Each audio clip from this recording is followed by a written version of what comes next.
What is that?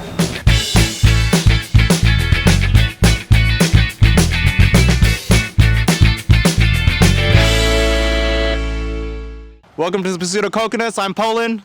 I'm Bonyak. This is our guest, Exy. Amari. And today we're gonna figure out how the locals catch fish out of the Loboc River. So we're always driving by and we're seeing kids and adults and just a handful of people on the bridge fishing for stuff. And I'm always asking you, what the heck are they catching? So today, our Sherpa is gonna show us how it's done. So we're here in the Nipa forest, and what are we here doing? So we're gonna catch shrimp for bait.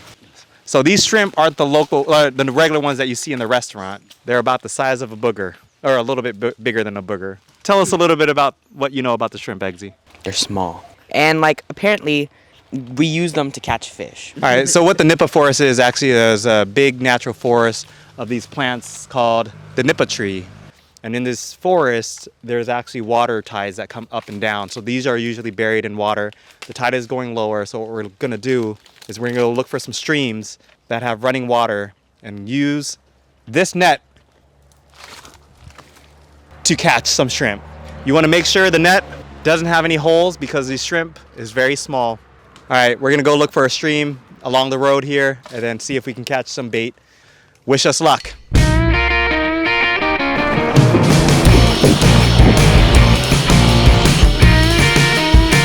Just along the side of a road, there's a little canal. This feeds into the Nipa forest. And so we're gonna look and check out these creeks. So in this water, there's supposedly some shrimp in here that we'll use for bait. So we're gonna test it out. Tide is a little low, cars are passing by. We'll see how it goes. It's really hard to see the shrimp only because the shrimp are clear. And when they die, they turn a little white. So clear shrimp in murky water makes it a little difficult to see. So see these little shrimp right here? They're clear, they're active. It's a perfect size bait. We're gonna throw it in here so that they last a little longer. There you go. Oh, the ground. Fish. World record. We can't scoop too low because we get to scoop up mud, and we're not trying to scoop up the mud, we're just trying to grab the shrimp. So we're gonna move sides. There's a bunch of them that we see, but they're pretty quick. So we're gonna move to deeper water. One fish coming in, kill him. Oh yeah. No, oh wow, look at the roll. All right, we've caught about 40 so far.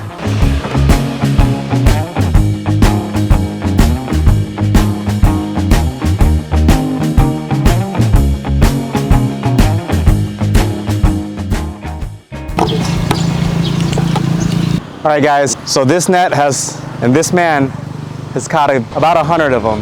And probably 60% of them will die tonight, but we still can use it as bait. The smellier, the better, it'll attract fish. We've got a good amount. That took us about an hour and 15 minutes.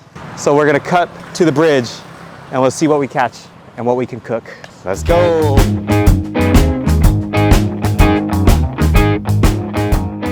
All right, that was a successful bait. We've got about 100 pieces.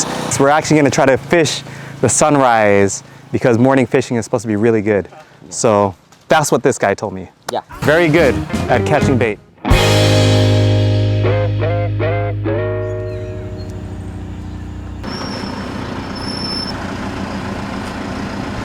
It is 5 a.m. and we are here at the famous Loboc River, and we brought back up Mr. is here to show us how the locals do it. So you saw us catch some shrimp. That's gonna be used for bait, and we're gonna find out today. So follow us on this pursuit.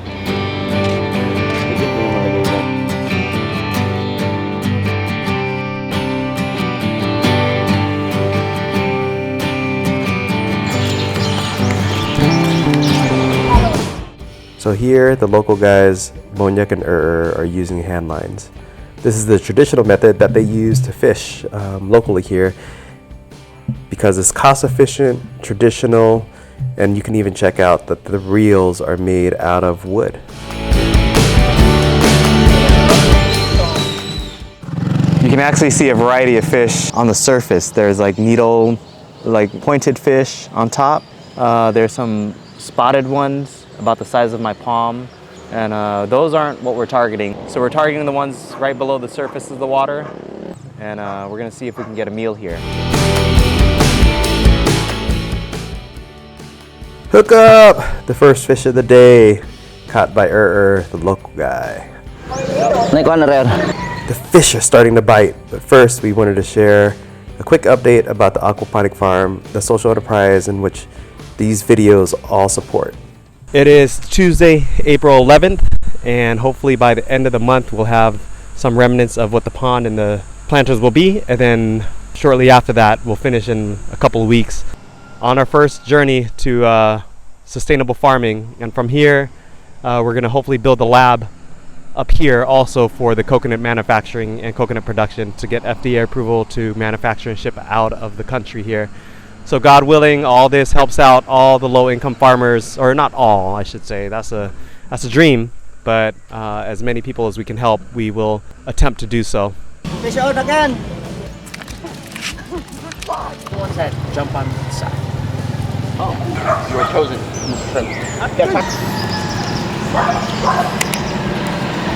Lift your hot chip up. The local handline for the win. Is a fish that they call buan buan.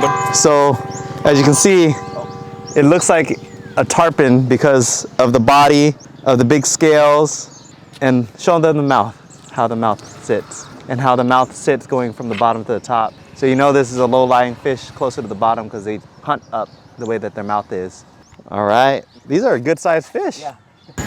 So the Loboc Bridge is the main bridge that connects that side to this side. So that's one side of town and that's the other side. So you'll see a lot of people coming through, and it being a small town, you're gonna know a lot of people. They're gonna be yelling at you saying, "What are you doing?" We're gonna say, "Catching lunch."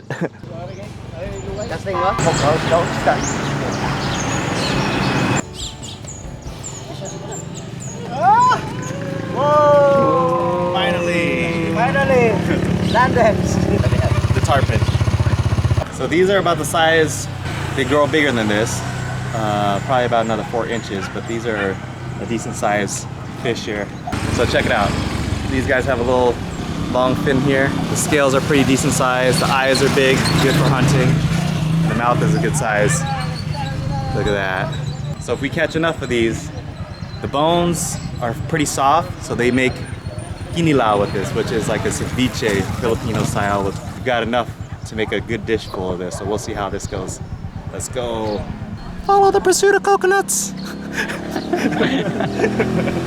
So the advantage of the using fishing rod is like it's too easy when you drop it and then you just Automatic reel. Yeah, automatic, you know, retrieving on it. Then this, you just still need to, if you catch something and then you pull it like this.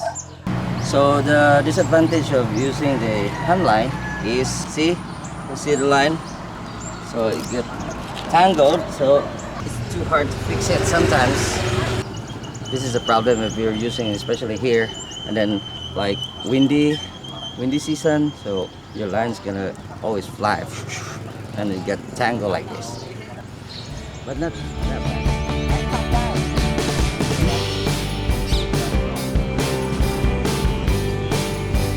Good job, Amari. That's sticking with it. All right, this is Amari's first fish in the Loboc River. He stayed persistent, didn't quit, even though when the bite was slow, and he got himself a small, they call these the trevallies over here. Check that out. Beautiful little fish. It's fish. All right, so we got a good catch. This will make us a little good snack and lunch. So we're gonna go back home, clean these bad boys up, and then make them the way that the locals eat it here. So the way that the locals eat it here, I was told, because it's fresh, is, look, it's not even on ice. And what do you guys do with this? Kinilaw, like ceviche. Kinilaw is their version of ceviche. They don't use lime to cook it or lemon to cook it. They use Vinegar and some spices like this. All right, so we're gonna go clean these bad boys up. We had a good morning here. It was fun.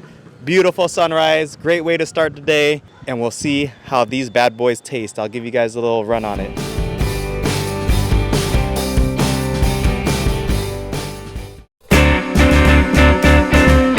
The fish was actually pretty easy to clean. Big scales, so we just scaled it, gutted it, gilled it, and cleaned it all up.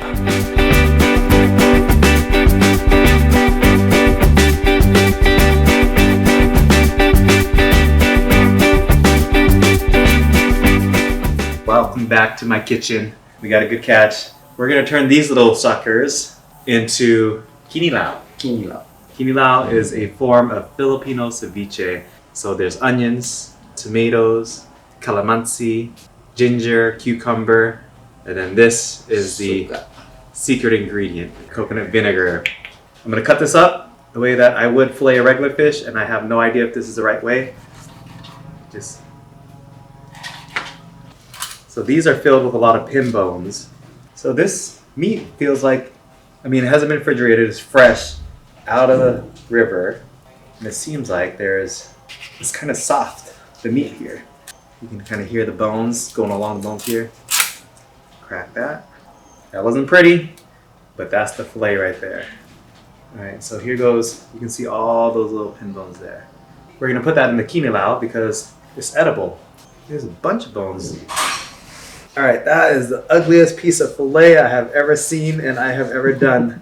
You might not be able to see this, but there's a bunch of little pin bones. Yeah, These are the bones. Yeah. Do the whole thing. The best way to eat this is raw because if you cook it, these bones right here like get hard. yeah. Look at this. I'm pulling these bones out and now I'm just gonna try it. So we're gonna try it sushi style, not cooked. Dip it in a little wasabi, a little soy sauce. All right, we'll see how this goes. Very clean, mild, doesn't have a strong fishy taste.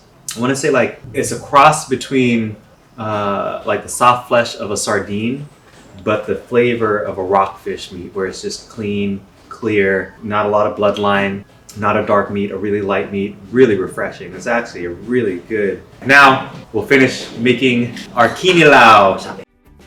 At first I was trying to just cut the fillets, but Bonyek corrected me. He just said, cut the fish up and just throw it in there.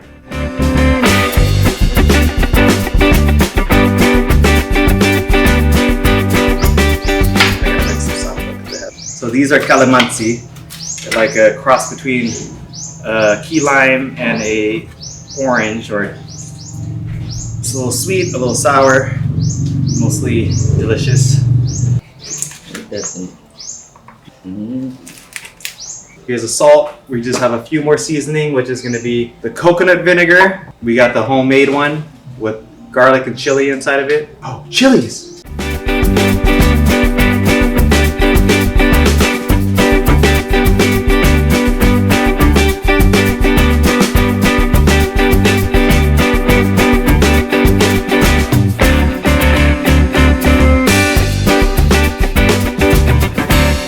All right, here we go.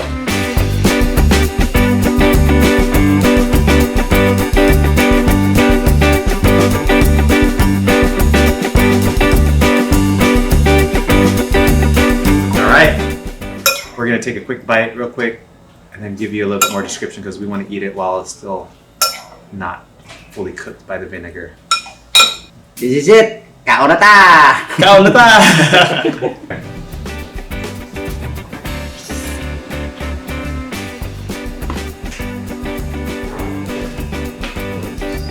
Almost forgot about the center bone, but flavor-wise, it's delicious. It's really good. The flavor, the meat just kind of falls apart. Here, taste it. Is that the way it's supposed to taste? Ooh, the chili is perfect in that vinegar. It's spicy. Ito ng tilawan. Is that right? Yeah, the vinegar is so good. Mm-hmm.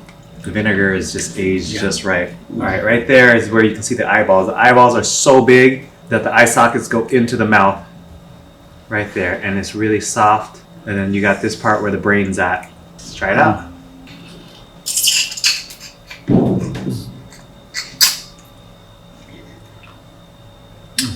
What is that? These are the eyeballs. Oh look, they look like little jellies. Yeah, not bad at all. Okay, Met kayo. So this is how they make the fish from the river They do have mangrove snappers and other fish in that river, but generally these are the ones that you will find more of. These little guys, the little guys that look like little trevallies, and then these guys that they call the tarpon, which are like miniature tarpons. But lots of bones, so I can see why they don't cook it, because if you cook it, the bones become hardened. So when you make it like this, great flavor, fresh, with the famous Loboc River, catching our own bait, catching our own fish, and making our own dish. Follow us on The Pursuit. Check us out on Patreon. Check out our other episodes of fishing, adventures, and provincial living. We thank you.